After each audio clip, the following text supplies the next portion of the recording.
Hey guys, I'm here to get into my favorite Wes Anderson film, The Royal Tenenbaums, which is, I think it's so perfect because it just lands this incredible balance. Like it's very eccentric and quirky, but it's also just very emotional and heartfelt the entire way through.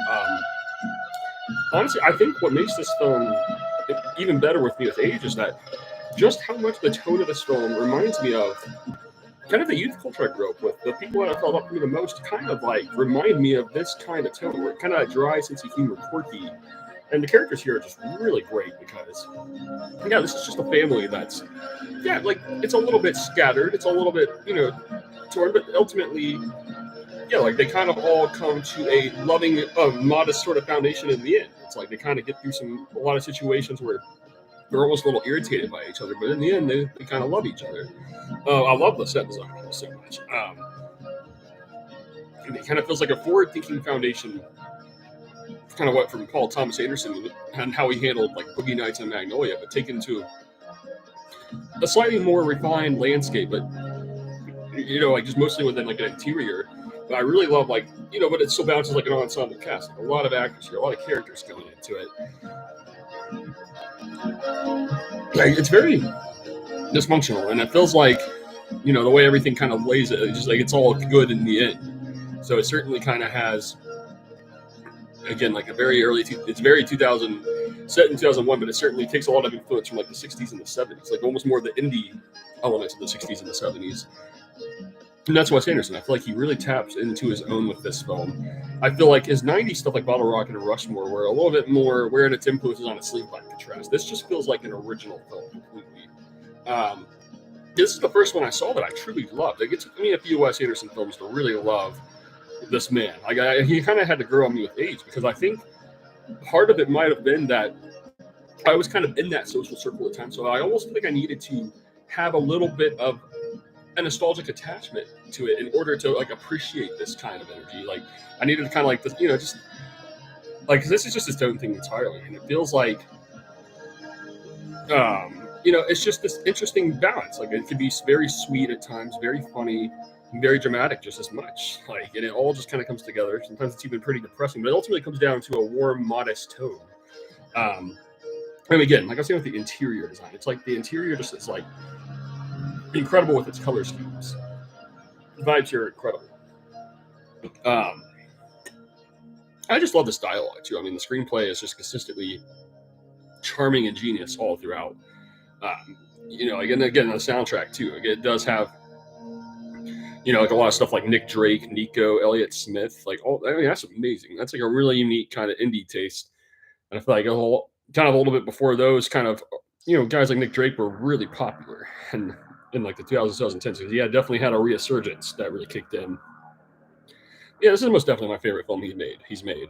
I know Grand Budapest Hotel is kind of the film he'd been building up to, and there's some stuff he made that's like really brilliant as well. And I needed to go a little further into his filmography, because I certainly love the distinctive, world building, and the visual tone is completely original. Like certainly a lot of French New Wave influence, but it's very much its own language, like even different from those in its own kind of way, because it's a modern American kind of vision. And you have like Gene Hackman. He's probably my favorite character in the film, because he's kind of going, not the best like role model kind of figure. Like everyone's kind of frustrated with him, his presence for a lot of the film. But in the end, it's like it always comes back to like it's all good, especially particularly with like Ben Stiller's character. But like in the end, it's kind of all good with them. But yeah, I mean, there's just not really a moment here that feels that drags. Like it's consistently always entertaining, charming, and meaningful, like the entire way through. At any moment you pause it, it's really texturized in its color schemes, and I really love all the layers of detail. Like one of my favorite scenes is whenever like you have Ben Stiller and Gene Hackman just going into that closet, kind of getting into a slight argument, but it just feels like the most hilarious thing to see. All these just like board games in the background, and the amount of detail in that's just rich, but it's also a little funny. Like it's just that kind of sense of humor where it's just like it's just everything around it. And it feels like the most emotionally invested film Wes Anderson made too. Like, I really feel a lot of emotion for all the characters, the way that it's told. It's something of a dysfunctional family just kind of working its way through, and they just keep on keeping on in their way. They figure out how to make things work. And I think I'm really fascinated by like big family dynamics and how they make things work within dysfunction.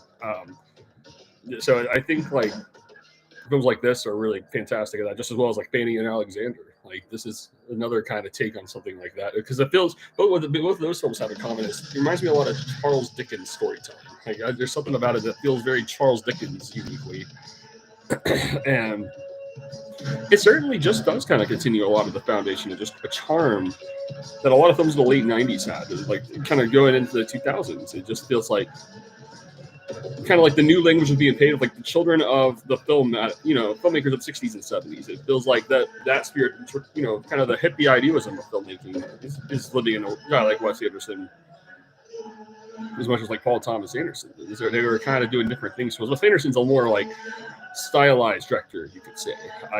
But it's substantial just as much. But there's certainly a lot more of a world building. Like, okay, you know when this is Wes Anderson, you know it. But yeah, I mean, this is just one of those films. I first saw it and I loved it, and then when I come back to it, it's just kind of even better because I feel like as more time passes, the more sympathy I just kind of have for this whole scenario and the way it all plays out.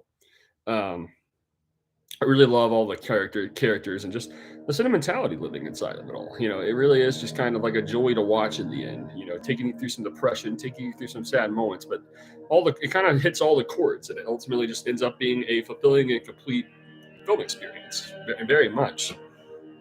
And it's quite a perfect film. Like it really is just kind of like its own language entirely. Like you said, it's like no other Wes Anderson film has been like this, and it feels like it's just so warm that. And honestly, like, well, that's the thing about Wes Anderson. Like, it feels like if you put it next to some other stuff, it may not seem like he's as perfect, striving to be as perfect of a director, but he kind of makes up for that for just being so freaking warm and cozy and original, and just kind of is slightly larger than life. But it's just few films in particular capture this kind of warmth like Wes Anderson does, and yeah, I mean, this is one of those films you rewatch it, and it always kind of provokes a certain mood of just. I don't know. It just feels kind of good. It's very sweet feeling. It feels like a lot of it feels like a lot of just like originality. Again, it's just sort of coming. All these scenes are just really entertaining. I kind of walk out. I like the song "Everyone" by Van Morrison kind of plays in the song. That kind of makes me think a lot of the takeaway I get from when I watch it. So, which is just a warm buzz. I truly feel like I got to experience something with a big family, because having grown up in a really small kind of family, I think that I get really fascinated when I see big families, like, and how because I think it always seems intimidating, from an outsider's perspective, of just like getting a bunch of misfits together, the characters who are just completely different from each other, just getting into the same place and kind of just beefing up a lot. But it's almost like just the fact they can spend time together and tolerate each other will bring a certain bond, and that kind of reminds me a lot of like best friendships in my youth. It's like. Okay, yeah, like it's almost like we may not have crossed paths had we not been in this community for different reasons, but because we did, we experienced things together, we have built a foundation of some sort. That's kind of what this sort of feels like in its own kind of way.